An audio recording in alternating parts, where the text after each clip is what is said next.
இந்தியாவோட சில மாதங்களா மோதல் போக்கை கடைபிடிச்சிட்டு வருது வங்கதேசம்.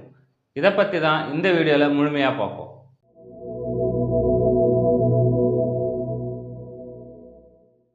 இதுக்கு முன்னாடி அப்படி இல்லையே, இப்போ மட்டும் ஏன் மோதல் போக்கை கடைபிடிக்குது அப்படின்னு சொல்லி நீங்கள் கேட்கலாம். அதுக்கு காரணம் இருக்குது.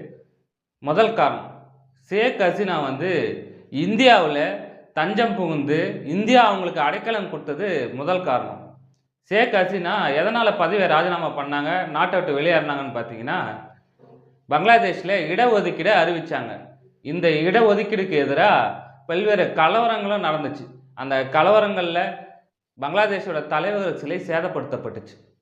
இதன் காரணமாக ஷேக் ஹசீனா அவர்கள் தன்னோட பிரதமர் பதவியை ராஜினாமா பண்ணி இந்தியா வந்துட்டாங்க. இந்தியா அடைக்கலம் கொடுத்துச்சு. இது முதல் காரணமாக பார்க்கப்படுது.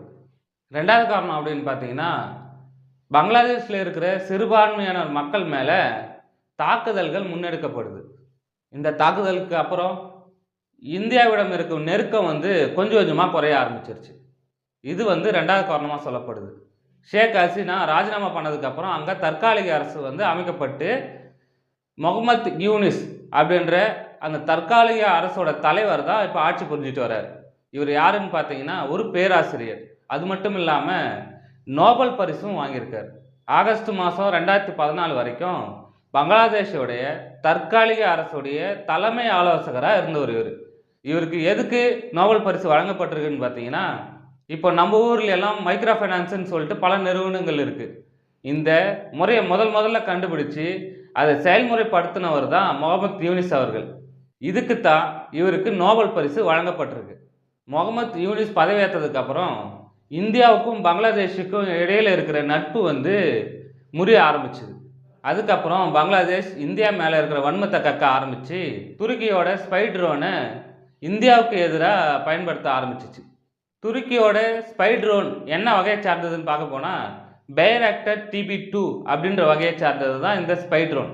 இந்த ஸ்பை ட்ரோனால் 230 கிலோமீட்டர் வேகத்திலையும் தொடர்ந்து 24 மணி நேரத்துக்கு இதால் வானத்தில் பறக்கவும் முடியும்னு தெரிய வந்திருக்கு. இந்த drone medium altitude long entrance அப்படின்னு சொல்லப்படுது. அதாவது இதை சுருக்கி மேலுன்னு சொல்கிறாங்க. பங்களாதேஷ் இந்தியா கிட்ட தான் 94% பார்டரை ஷேர் பண்ணுறாங்க. அதில் அசாம், திரிபுரா, மிசோரம், மேகாலயா இந்த மாநிலங்களோட எல்லையை பகிர்ந்துக்குது. இந்த சிக்கன் நெக் அப்படின்னா என்னன்னு பார்த்தீங்கன்னா, இந்தியா மேப்பை பார்த்தீங்கன்னா இந்த குறிப்பிட்ட பகுதி கோழியோட கழுத்து போல இருக்கும். அதாவது வடகிழக்கு மாநிலங்களில் இந்தியாவோட இணைக்கிற பகுதி தான் இந்த கோழி கழுத்து பகுதி. இந்த பகுதி இந்தியாவுக்கு ரொம்ப ரொம்ப முக்கியமான பகுதி. அந்த பகுதியில் தான் பங்களாதேஷ் ஸ்பை ட்ரோனை பறக்க விட்டுக்கிட்டு இருக்கு.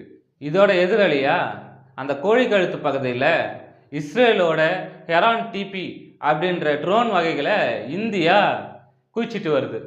இதன் காரணமாக அந்த கோழி கழுத்து பகுதியில் பதற்றம் ஏற்பட்டிருக்கு. இது எங்கே போய் முடியும்னு மக்களே நீங்கள் கமெண்ட்டில் சொல்லுங்கள். இந்த பதிவு உங்களுக்கு பிடிச்சிருந்தா சப்ஸ்கிரைப் பண்ணுங்கள்.